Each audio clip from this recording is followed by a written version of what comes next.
All right, everybody. We've got another very special guest for you this week. A returning special guest. Everybody, please welcome back to the show, Christopher Sahloff. Welcome, Chris.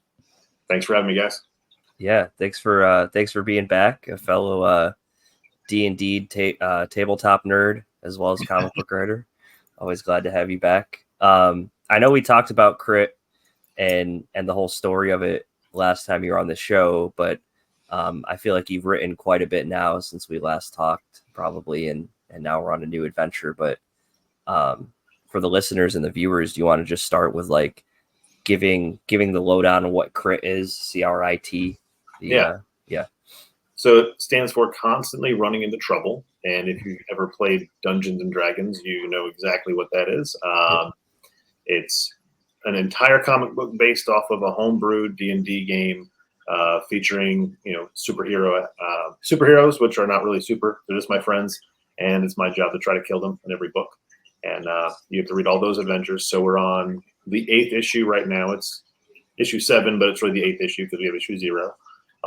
In this one, they are trying to chase down someone who they believe not only caused all the chaos in the last issue, but also killed one of their friends.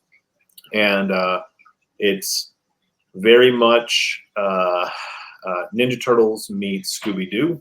Nice. Yeah, if I were to put anything, as I'm drawing this book and looking at all the dialogue and everything, I'm like, this really is like Scooby-Doo and Ninja Turtles mixed together, which is awesome. Yep.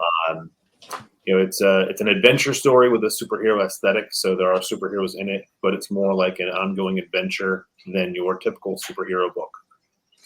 And you would say that like because your friends are controlling the characters, they're not necessarily playing them like superheroes. Correct. So none of my friends actually read comic books. They're all anime, manga, or Warhammer 40K. So yep. a lot of chaos in there. And you record your sessions that you do with these guys. So you record and then you take that dialogue and the events and then kind of translate it to a script or the art. Yeah. So I record every game session that we have. And then about a month before I start drawing, I listen to it. I storyboard the entire thing, send it back and forth between me and the guys. We finalize some of the ideas because there's some things that if you play D&D, some things just don't make sense. Yeah. And, or there's like inside jokes that again wouldn't make sense to somebody that doesn't know them. So instead of taking the reader out of the experience, we kind of omit some of that stuff. You get the core energy from the session, and then I just get to work drawing. Nice. And I think last time we had talked, you said it's hard to, as friends get older and stuff, it's hard to schedule those D&D times. I know with our group we found that too, but are you back in like a normal schedule with the guys where you're, like playing at least once or twice a month or something like that? We play consecutively once a month. Sometimes we'll throw a second one in. Instead of D&D, we've been playing some Helldivers here and there as a group too. Nice. Yeah. Nice. We've actually finished the entire story for Crit. We've moved on to a new setting for Starfinder. Okay. So Crit will be right at 42 issues when it's done. The whole thing is written and recorded. We still laugh and talk about it now. That's awesome. Yeah, it's fun knowing we've finished one campaign and we're about a year into the next, and we haven't missed a beat. So, and it's probably fun, like you said, when you're doing these Kickstarter campaigns and doing the scripts and putting the books together, you kind of like recap those fun moments. You're like, oh yeah, that was pretty awesome that happened. Oh yeah. Yeah.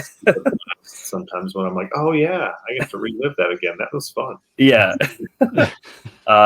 So where are we now so this is Robo Renaissance is the next set of story you're coming out with for this Kickstarter?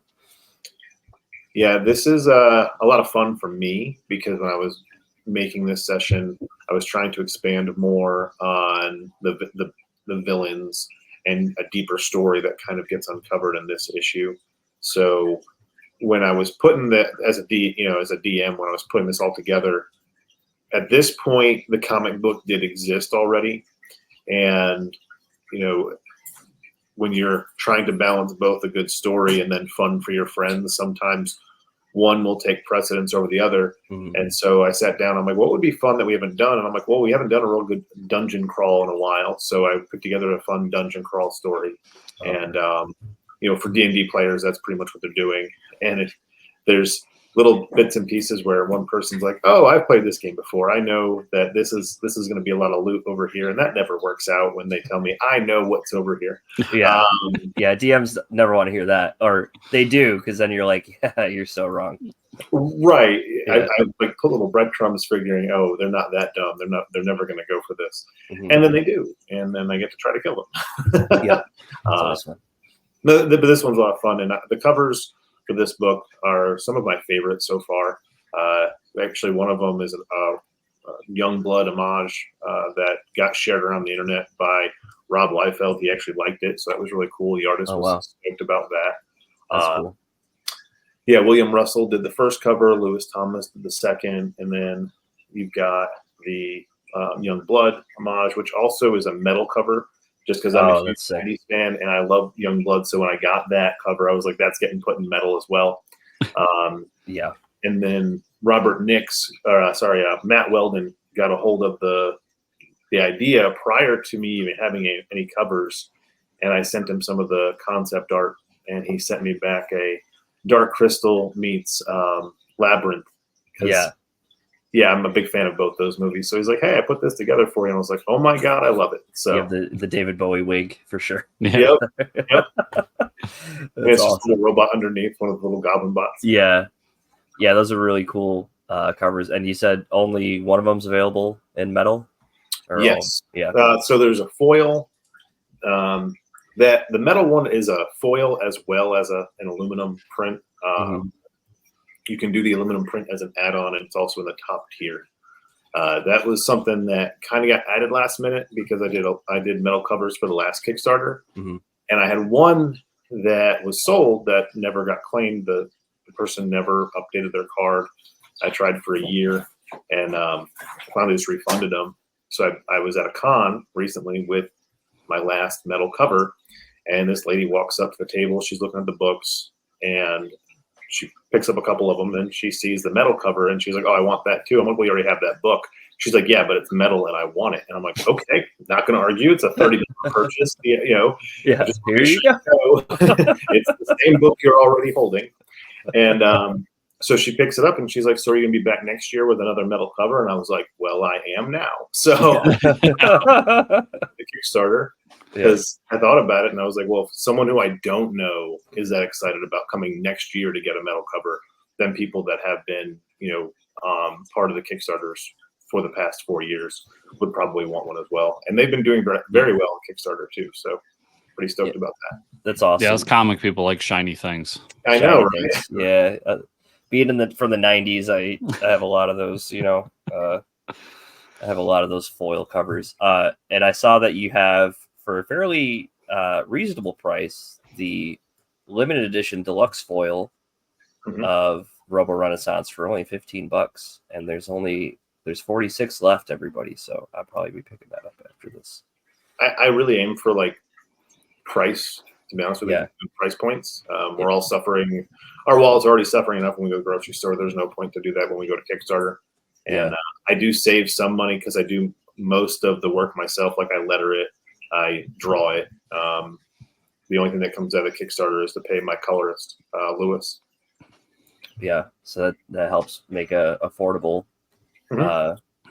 pledges for everybody. And you have some like pay for those energy drinks. Yeah, the last one we actually had custom energy drinks made, and it's going to be a little while. They actually went up on their minimums, so I can't do it again until we have a good bankroll for it because it's going to cost about $1,200 just to get the initial order in. Oh wow, yeah, because you have to have a minimum order. Yeah, they up. The guy called me afterward. He's like, "Just so you know, we literally just upped our minimums. So if you want to come back, like you have to order almost double what you did." And I was like, "It's gonna be a little while till I can do that." But yeah, I just have a garage full of these. I'm just drinking them myself because I drink so much caffeine anyway. Yeah, they're just stacked in your house. You have some stretch goals here if you want to talk about those. Looks like you got quite a few here. Yeah, we've actually unlocked one. I need to update the graphic. Yeah. it's been a busy week between 4th of July and we have my kid home this week. So Yep. sadly, I have not been able to get in and put the graphic that we did unlock the first stretch goal. So we do have collector cards coming. I do 4 collector cards per Kickstarter. So there's going to be 4 more that unlock on this one. And we're really close to unlocking the stickers. So I always do between 5 and 10 different types of stickers.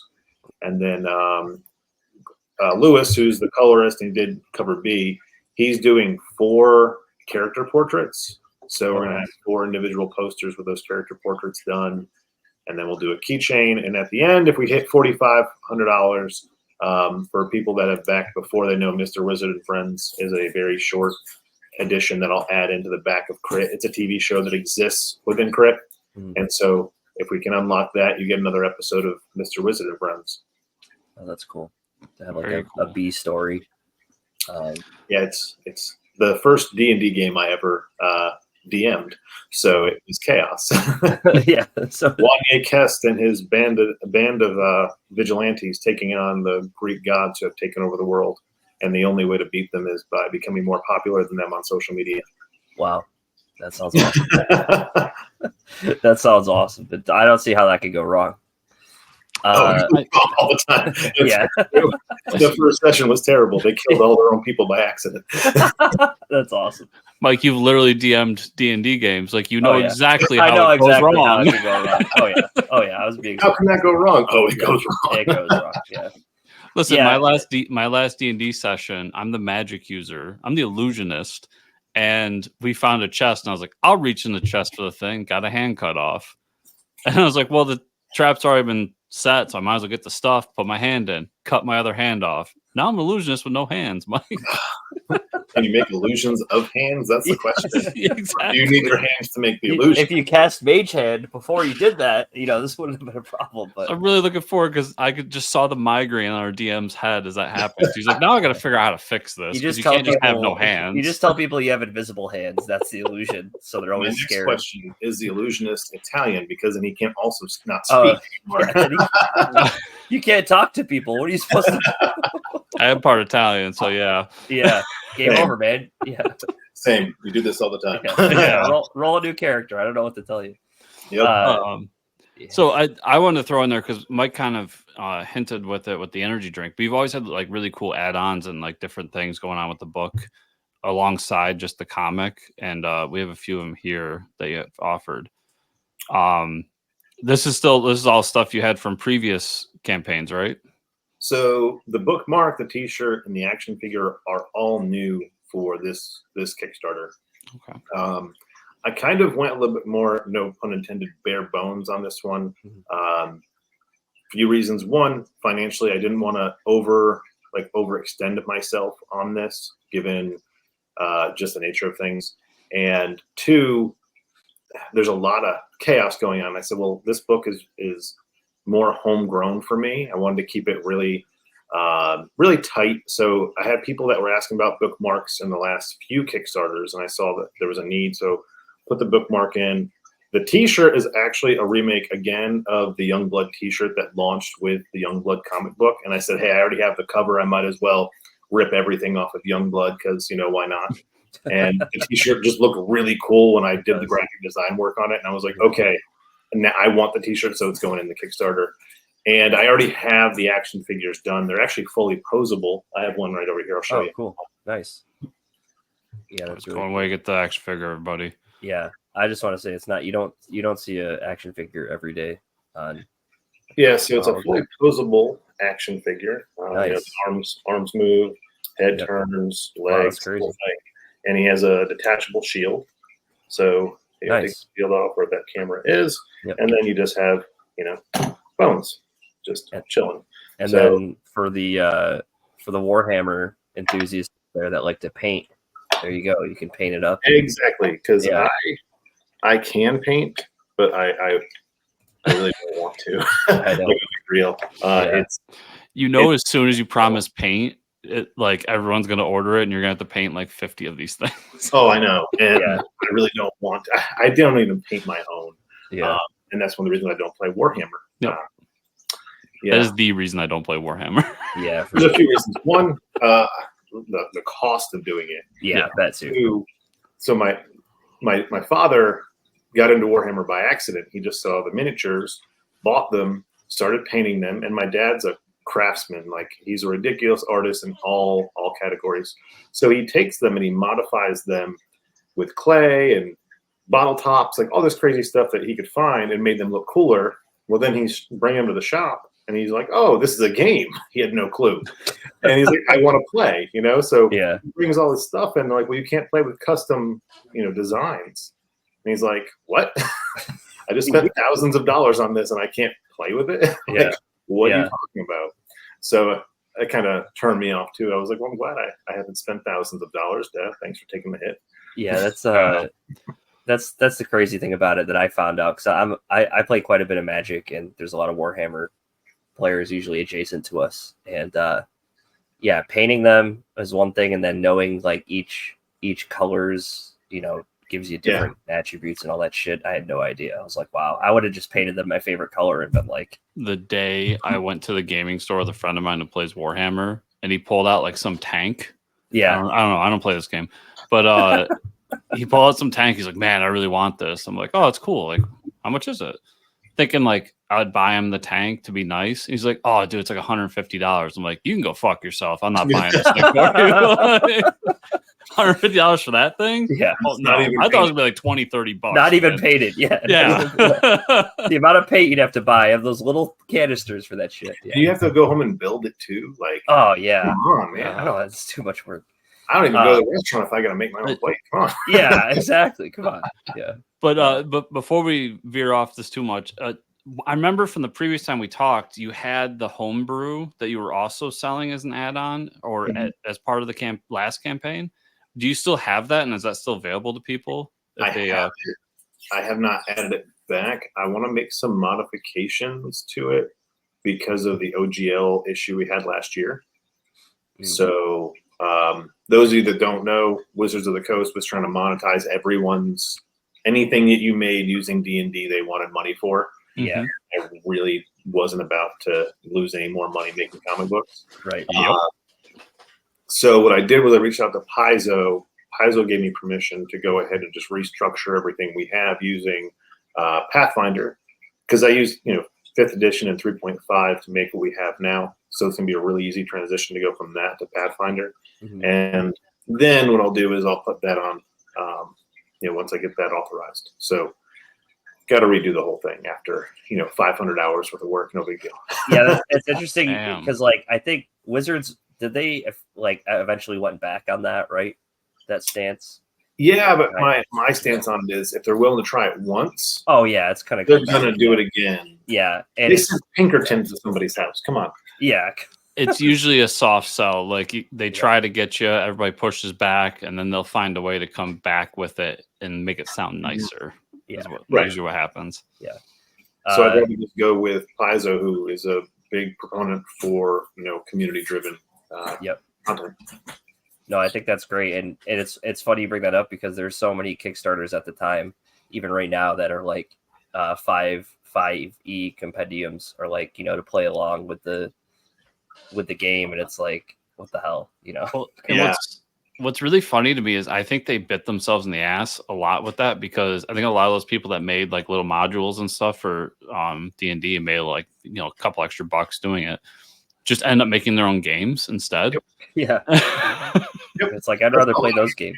About a lot of the stuff that we like, there's a werewolf game that started out as D&D. They shot it down, so the publisher just like, screw it, let's do it ourselves. Yeah, make our own game. Yeah. And I guess if our listeners and viewers, I've only ever dealt with D&D, and you said the transition to go from 3.5 to Pathfinder isn't so different. Would you say it's pretty comparable as far as being able to play that use module?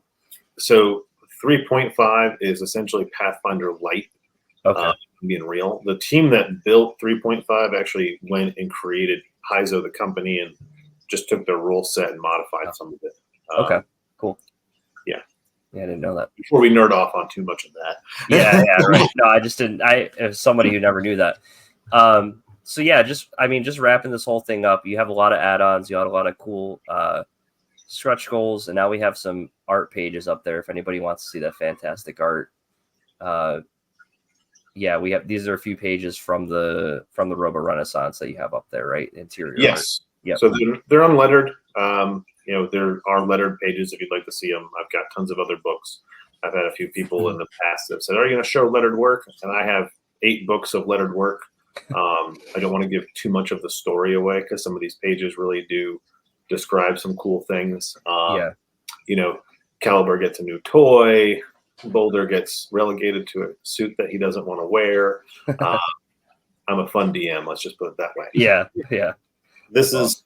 I in the past, I generally don't go to Kickstarter with much work done ahead of time. Sadly, because I'm usually going from book to book. This time, I'm about almost 2/3 of the way done with the book. Life happened in the past couple weeks, put me behind schedule on a couple things, but we're still on track to finish the book in the next couple weeks as far as the preliminary artwork, and then get it off to the printer within 30 days of the Kickstarter being done. So Awesome. I think it looks great so far. oh yeah, Lewis is doing a really good job with the colors. Yeah. Like he really gets the characters, and I have a big thing for 90s comics, and so does he. Mhm. Yep. So one of the reasons I asked him to color the book was I was like, "Hey dude, like all your stuff looks very 90s to me." And he goes, "Well, my mentor literally taught me how to draw or color just like the guys from the 90s. He used to work with one of those like Extreme or something." And I was like, "Oh, well, cool, because I like extreme colors." So there we go. That's awesome. That works out then. Yeah. Yeah, it definitely has the 90s feel. I mean, from the design to the Yeah. colors, like you said. Yeah. Let's say I remember I have the first 7 issues upstairs, and reading through them, they really do feel like 90s image when the boys first left Marvel and DC and were like, we're creating this thing. That might be the coolest thing someone said to me. So Yeah. Nice. Yeah. Although I've heard that, you know, everyone thinks that the 90s image writing was bad, but honestly, I read those books to this day. I found a $1 bin at the last con, or sorry, 50-cent bin, because I waited till Sunday, and I spent like $50 there a couple months ago. So I got about 100 comic books from the 90s, and they're just so fun to read. Yeah. And I think that's one thing sometimes that we're missing in comics. What I try to that's what I want Crit to bring is just fun. You know, there's some drama here and there. It's a D&D game, and you get some of that fun, you know, storytelling piece. But at the end of the day, Crit is just supposed to be a fun story about friends and, you know, doing stupid things, and the world revolves around them. You know, it's that's what it's supposed to be. It's just fun, and I miss that in comics. Same. You pick up a book sometimes, you're like, why is all this happening? It doesn't have to. They just have to fight the giant robot, you know? Yeah, right. I don't need an existential dread or like a look into the like what's going on in the real world. I just want to see robots punch each other. Yes. You know, I think sometimes we forget that entertainment is also escapism for a lot of people. Yes. You know, some people actually live the drama that people write, and I don't want to open up a book and be reminded that life sucks sometimes. Right. Yeah. I always say there's room for both. I just think we have we are very lacking in the fun realm. Yes. I understand when I get Daredevil, like there's gonna be a lot of Catholic guilt in there. Like that's Daredevil. Right. Yeah. But like Superman doesn't have to be about the homeless people in the projects. Like it could just be about him punching Doomsday. No, it should be Batman fixing the homeless people in the project. Yeah, exactly. Yeah. Batman should be doing that shit. Right. Yeah, like, we need to learn that our characters they're the characters. They're not what you want them to be. Right? We forget that they live in a fictional world. Mm-hmm. You know, and that sometimes is what takes me out of comics. Is when I turn the news on and it's anger about something. I'm like, well, let me read something that's entertaining. And you're like, oh, wait a minute. This is the same thing I just same shit happening in my book. Right. Yeah, like, don't scroll Facebook because I don't want to read this stuff. Why would I want to pick up a book and read it? Yeah. But there is a spot for it. You know, there are parts in Crit where in issue 5, one of the characters is coming to terms with his like Bones, the character Bones. He didn't look like that when he was a human. He wasn't massive. He went on. He got exposed to this energy that made him what he is, and he's unhappy. And everyone's around him like, hey, dude, you have a choice. You can either sit here and be upset, or you can join us and do something about it, Right. But sitting here being sad isn't going to fix it. And honestly, it was a heartfelt moment. We role played that in the game, and I was like, wow, like you guys got serious for a minute, like that was cool. And so we have some of those moments, or like where a character actually has to choose to kill someone because, you read Batman, and how many times can Joker kill 50 people and get away with it, and Batman doesn't kill them, Right? Yeah. And there's a moment where one of the characters is like, hey, listen, you guys go away. I will kill him because it'll be on my conscience, not yours. Right. And that's a decision that happened in game because everyone was arguing like, we can't leave this guy alive. And it was an argument back and forth. And one guy was like, listen, I'll do it. Like, I'll just do it. I can leave. Yep. My character is neutral, chaotic neutral. I'm good. I can handle this. You're all, neutral good. So you guys leave. I don't have a problem with this shit. So you guys could leave and then I'll kill him. Yeah. Right. Because we do try to at least align properly. And we do bring in, one of the players, he's religious in real life. Mm-hmm. And later on in the story, what they're getting ready for this massive fight. They know they're walking into a massive fight. And one of them looks at him and says, hey, do you want to say a prayer? And it happened at the table. I was letting everybody role play the things. And one guy was like, hey, we should let him say a prayer for us. And he's like, what? Yeah. Because and he's like, well, I know you're very religious. Like, so why don't we say a prayer? We'll all put our heads down and hopefully we make it out of this thing alive. And I was like, holy crap, that's going in the book, right. That moment with those characters. And so you can have those things and still have fun, you know? Right. And that stuff will happen naturally, like you mean. Right. Yeah. That's gonna be cool as the DM and the creator of this comic that you're like, oh man, that's gonna be so good in the book as you're playing. Yeah. And then there are times when I put my head down and everyone was like, oh, he's mad. He has to draw that. He's got to draw that. Or like, how am I going to flip this for the book? What the hell? Yeah. Well, a lot of the times it's like they'll describe what they're doing. And people also don't realize I taught myself how to draw so I could do this comic. Oh, okay. And so I don't have decades of artistic talent just sitting in the back of my head like, oh, I can do that. Yeah. Like, man, what does that look like? Oh, I'm going to have to get one of those 3D modelers and figure out how to do this, what it looks like. Yeah. So it's a little extra time for you to put in. But it's a lot of fun. The whole process from start to finish is so much fun. And, if you go book to book, you do see the amount of work that I put into making these guys actually look good. Because originally the whole entire thing was to give to them. It wasn't for readers. It wasn't for anybody else. I never thought anyone would really care about our campaign enough to really get invested in it. But every book, there's more people. I just finished Heroes Con a few weeks ago. And what was really cool is a guy came out and said, I came here for you. That's awesome. And it happened 3 times over the course of the weekend. I was like, wait a minute, what? You came all the way to Charlotte, North Carolina. Yeah. Paid the entrance fee to come to my table to pick up something that you could have ordered online. No, I just wanted to meet you and see if you'd sign this and say hi. I'm like, that's cool. Awesome. That's really cool. That's got to feel great with something that's like so personal to you guys that you've made into this project. It's something you've been with for a long time. Yeah. It's more than just a comic, and that's what I tell people. This is that my friends and I, after 10 years of not even talking, played D&D together and turned it into this, and now we talk every day. Yeah, that's so cool. I do. There's prayer groups that have started because of this. Like a couple of guys get together for a prayer group. Mm-hmm. There's a lot of self-help that we've given each other because we hadn't talked, some of us, in 10 years. Now I talked to everybody, right? But everybody didn't talk amongst themselves. And I got phone calls after the first session, and my buddy was like, "Was that weird? Because I haven't talked to him in like 10 years." And I'm like, no, we're adults, like right. And now they're getting together working on different like fighting styles and jujitsu stuff. And I'm like, so this comic is more than just that, and it's more than just a D&D game. It really is at its core something that brought all these friends back together, and we're still out there like creating comics and playing D&D because of it. So that's awesome. When someone is that inclined to spend that much money just to walk up and say, I wanted to meet you, that's really cool. Yeah.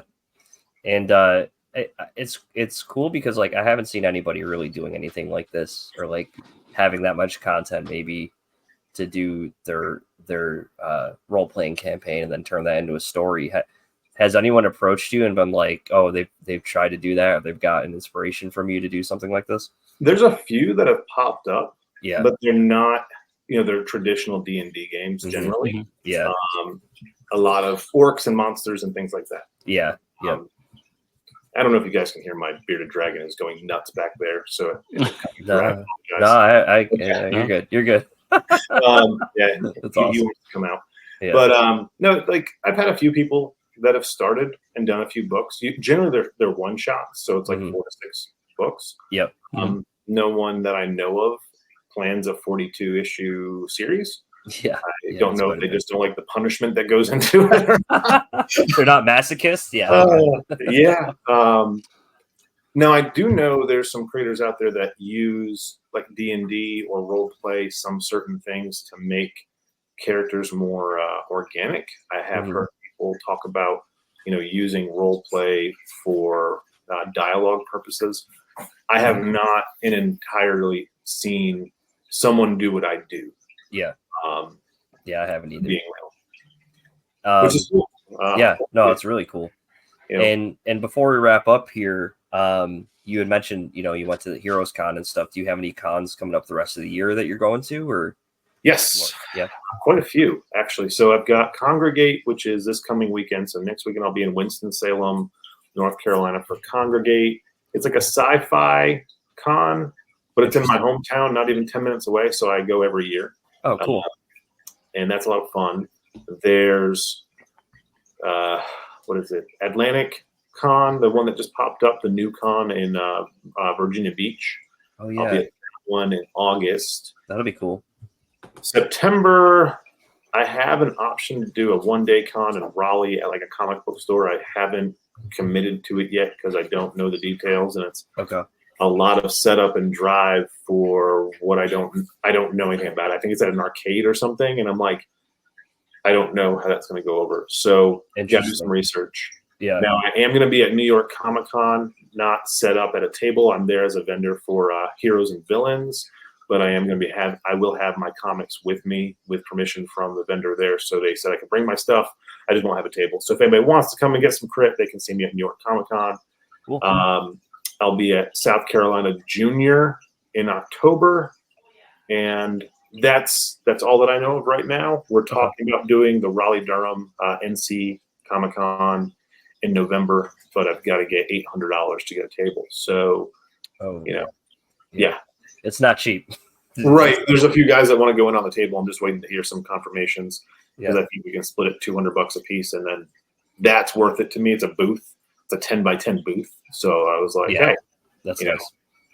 Get some creators together to share a table and have some fun. Yeah. Yeah. That's a great idea. That's always great too, because then one of you can go kind of walk the show while the other one's the booth, Yep. And it's a big con. My goal moving forward is really to stay a little bit more local for financial reasons. We did Baltimore and all these other cons, and a lot of money goes into just travel and hotel. And I don't want to charge $20 a book just to make up for travel costs. Like, I don't think that's fair. And I'm leaning back on my music background, where if you can't sell out your hometown, you shouldn't go on tour. Does that make sense? Yeah, right. My band did it backwards. We went on tour after playing 2 home shows, and then we got signed to a record label, and they were like, hey, we're having you, we need to build up a local following because you have all these out-of-state following, but you have no local following. Yeah. And they're like, you did it backwards. So in comics, I was doing the same thing. I was doing all these out-of-state things. I'm like, man, it costs a lot of money. And I'm like, wait a minute, there's like 100 comic book stores in North Carolina. Oh, yeah. And cool thing, my record label owner, after he sold the whole record label at Sony Records, was like, oh, yeah, I bought a comic book store. So that works out. Nice. Yeah. So life, it happens. Yeah. So now you can do it. You could go local first and do it, not do it the hard way this time. I was leaving Heroes Con and I saw him. And I was like, oh, wow. God, I haven't seen you in like 15, 20 years. What are you doing? We're catching up. And he's like, so you're doing local cons? I'm like, Yeah. He's like, come see me. Yeah, that's awesome. That's great. Small world. Yeah. And Chris, thanks for taking the time again with us today. Of course. If our listeners and our viewers want to follow you and all the stuff you're doing, obviously we'll push them towards the Kickstarter. But do you have any social media you want to push? The easiest is just at Homebrewed Comics on Instagram. It has a link to everything. Now, if you do want to check out the Kickstarter, there's a link on my Instagram, or you can go to homebrewedcomics.com, and the first image, click on it, it'll take you straight to the Kickstarter. We do have 19 more days, so almost a little bit over 2 weeks to get in on it. We've already unlocked one stretch goal. We're really close to the second, so you guys are getting everything that you want. And hopefully some more freebies. So nice. Awesome. Nice. And to everybody out there watching or listening, you should know the drill by now. Show notes have links to the Kickstarter and to the Homebrew Comics website. So click on those, check out the campaign, check out the book, and back today. Chris, as Mike just said, thank you so much for taking the time today to come talk to us. We really appreciate it. And we look forward to the next time. Awesome. Yeah, I look forward to being back.